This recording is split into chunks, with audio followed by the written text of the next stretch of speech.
At exactly 6:15 that cold Monday morning in February, I was just coming home after 10 brutal days at my mother's hospital bedside, running on no sleep, still in the same wrinkled shirt, and thinking nothing could get worse until Vicky Sterling blocked my path with both arms stretched out like she was running traffic at a wreck. She had the stack of papers in one hand thick as a dictionary, and that look in her eye you only see on someone who truly enjoys ruining your day. That was the moment my life at Willowbrook Estates officially turned upside down. And honestly, I should have known right then I was about to go to war. If you'd told me 3 months later, I'd be standing in that exact same spot watching Vicky get cuffed by the cops while half the neighborhood tried not to laugh, I'd have said you were crazy. But that's how things work in these peaceful suburbs. Trust me, you couldn't make this stuff up if you tried. So there I was, barely through my front gate, and Vicky's already shoving an official. Looking violation notice through my car window like I just committed grand theft auto. And get this, she actually hired a photographer to document our confrontation. Like she was CSI Willowbrook the violation. Apparently, I committed the unspeakable crime of unauthorized extended absence without notification, which was Rich considered my absence, was spent praying my mom would survive a stroke.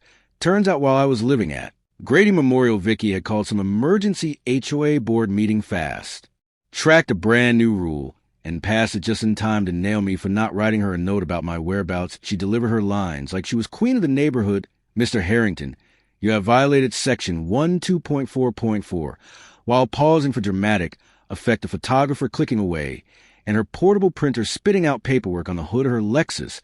This wasn't about rules, and we both knew what this was about. Control. You know what I do for a living. I'm a governance consultant. I literally get paid to fix broken organizations and settle disputes. I know HOA law better than most board members, but after 10 days of ICU stress, I just wanted peace.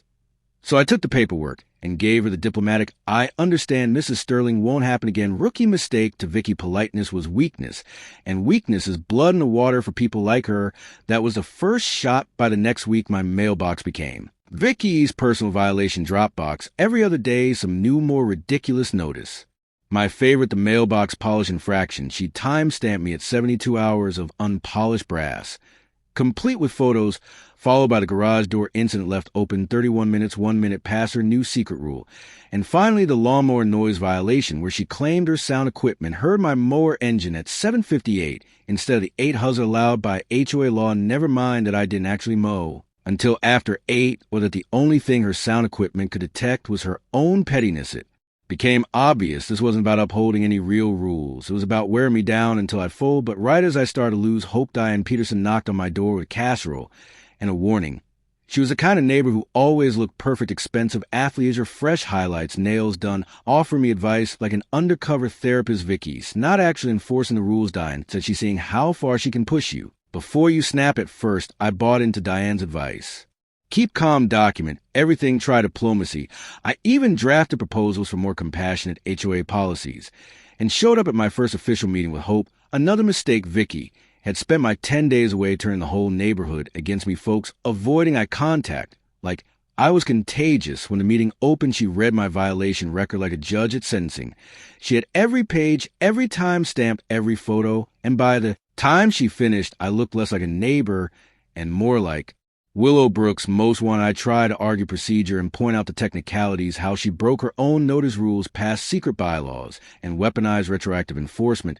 But all that did was make me look like the arrogant lawyer trying to wriggle out of rules, not a guy whose only crime was loving his mother. Vicky had set the trap, and I walked right into it walking home that night.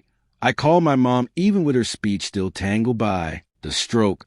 She told me what I needed to hear. Pick your battle, son. Don't let them cost you everything. But when Diane showed up on my porch with wine, she said, what Vicky never would, maybe I should just sell the house and walk away. I almost listened, especially after Vicky announced her emergency assessment $2 to $500 per household for urgent drainage repairs that shockingly only affected my end of the street. By then, the legal fees were adding up. My mother's bills kept coming. And even the mail carriers started leaving packages at the curb like I was radioactive desperate. I hired an attorney. Vicky twisted that into another smear campaign, calling a meeting to tell everyone I was a professional troublemaker who sued HOAs for profit people I'd waved to for years started crossing the street to avoid me, and Mrs. Henderson, who used to chat over the fence, now glared like I'd poisoned her roses.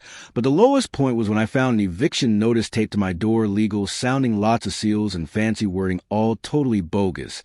That's when I realized Vicky was just hoping I'd panic and run instead. I started documenting everything, calls, notices, meetings even. Diane's suspiciously frequent visits. One day, I set a trap, left out fake legal documents. And sure enough, within hours, Vicky called an emergency board meeting to discuss security, threats my hidden cameras, caught Diane photographing my stuff, recording conversations.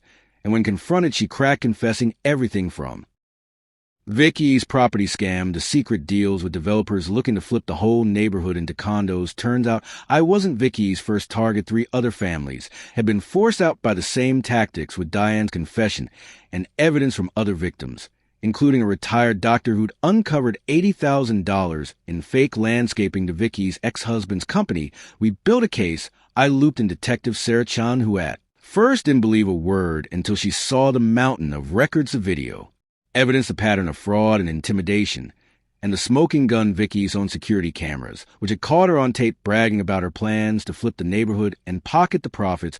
Once the police got involved, it all unraveled fast. Residents who'd been too afraid to speak finally came forward. Diane stood up at the next HOA meeting and laid out the whole scheme in front of everyone. Vicky lost it in public, screaming about how she built this community and protected everyone from criminals, just as Detective Chin stepped in and arrested her for embezzlement and fraud right there in front of her precious security cameras. That was poetic justice. I'll tell you, watching her get hauled away shrieking about betrayal, while the neighbors she'd bullied for years looked on in shock. And relief, the community voted her out. That same night, put Tom Bradley, the retired doc, in charge, and started cleaning house 6 months later. Willowbrook Estates felt like a new place. We had actual transparency, real community meetings, and for the first time, people actually talked to each other like neighbors. My mom recovered enough to move into a beautiful assisted living place nearby, and every time I visited, she bragged to her friends about her son, the guy who finally took down the HOA dictator. Looking back, the best revenge wasn't anything I did to Vicky. It was just letting her hang herself with her own rope. So if you're dealing with a power-hungry HOA president, stay calm. Document everything and trust that sooner or later justice has a way of catching up. Now, let's stir the pot. Do you think HOAs are a necessary evil or just a playground for wannabe dictators? Drop your thoughts below. I want to hear your side of the